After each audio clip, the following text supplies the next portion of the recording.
So we about to take a look at the most boring of boomer lives imaginable in this next trap recap. I don't even know what else to say. So the movie pretty much begins with our main character Mike, and he sees that he has some new neighbors moving in, which just so happens to be Lex, who after living in Smallville is now selling high price sports cars. He introduces himself, tells him what he does. Then his wife comes over, introduces herself, and then he invites them to a party. When his wife gets home from work, she a working girl, he tells her, but she's not really enthusiastic about it, but they do it anyways. Everybody's having a good time. Lex is talking about how he used to have a best friend with superpowers. He's telling this girl, go get me some dogs. So she goes over, gets some dogs, start talking with Mike, and then they just go from there. And then he calls her back over like, yo, I want my burgers. So after the party, Mike's cleaning up with his wife, and they were talking about the neighbors, and then he just gets back to living his life of boringness in his office. He lays down in bed with his wife. She's really not interested in anything he has to say or do. I guess that's what happens when you've been married for a billion years. He wakes up the next day, starts working on his latest job, which happens to be creating manuals. And he sees the neighbor, she invites him over, and they start talking about gardening and just life in general. And she's like, you know what, I could use all the help I can get. And he's like, yeah, I'll go with you. We can get you some new plants for the garden. No problem. She's like, thanks. And then she's like, you know what, Mike? You're kind of cute. So then that night, just another sit down with his wife and eating dinner, and they're just talking about random boring boomer stuff. And she's like, you know what, I'm going to bed. So then he sees them out of his office again, and they're arguing, and he's mad that she's smoking or whatever, but what can you do? The next day he's talking about them, and his friends like, yo, I would smash that if I was just a little bit younger. And he's like, man, don't even think about it. She wouldn't like you. That night they're sitting down, they're still talking about like boring boomer stuff, but he convinces her to give up a little bit of the cookie.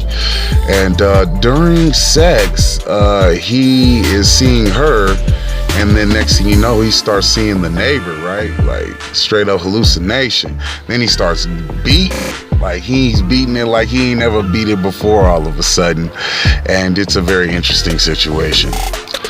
And next thing you know, he's spying her again out his window, not getting his manuals done. His son comes back home for the weekend, and he's like, yo, we got some new neighbors. Yo, shorty kind of cute. And he's like, yeah, son. So that night he's watching them have a little romantic poolside rendezvous. And then Lex comes over the next day and then invites out his son, and they're over there having a good time all together, and he's feeling left out. He catches her in the morning, so he helps her take out her trash, because I guess that's what you do for your neighbors. And they start talking about the fight. The next thing you know, his son comes out. He's like, yo, you need some help? He's like, nah, son, I'll tell her how you peed on yourself. And then they end up going to the market, to the garden center, and they're talking, and he's telling her about a time that he used to smoke weed back in the day and got caught, and she's like, yo, I got some, come through. So they smoke a bowl, and they giggling and having a good time. He's feeling young again, a definite break from his mundane lifestyle.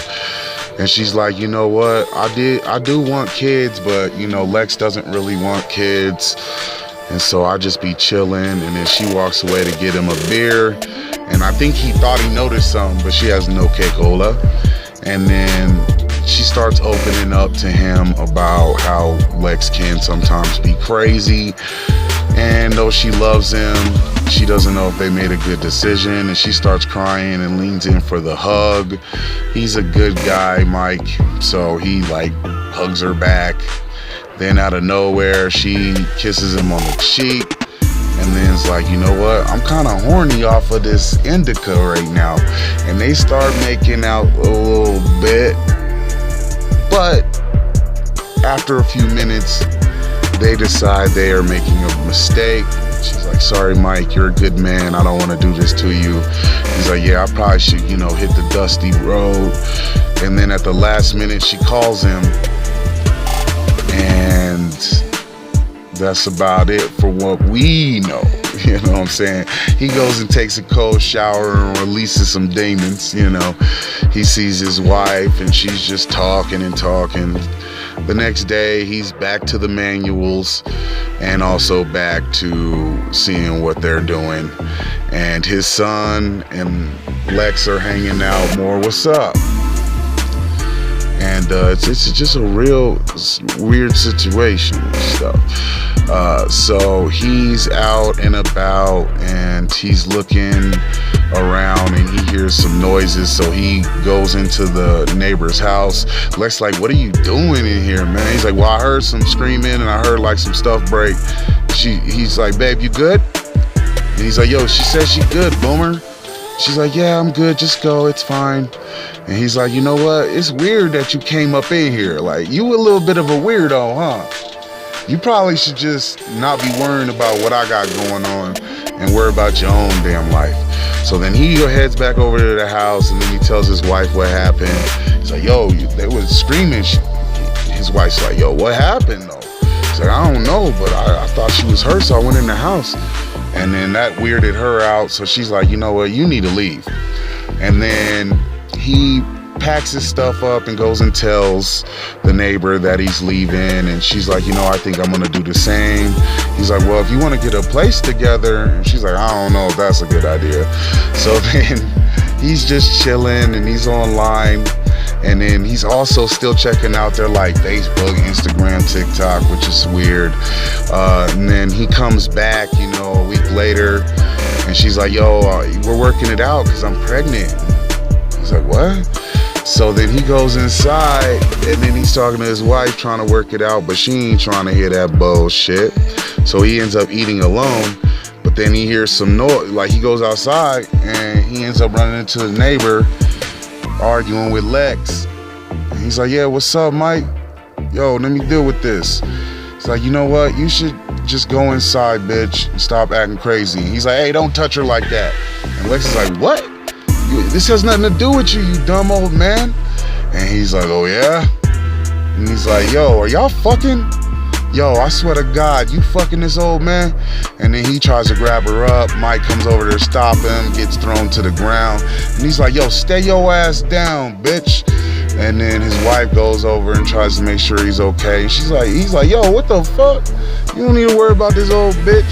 Get your ass inside. So he goes inside and sees them getting into it even more, and then catches one to the cheek for being too nosy. He gets knocked down. And he's like, yeah, you fucking him?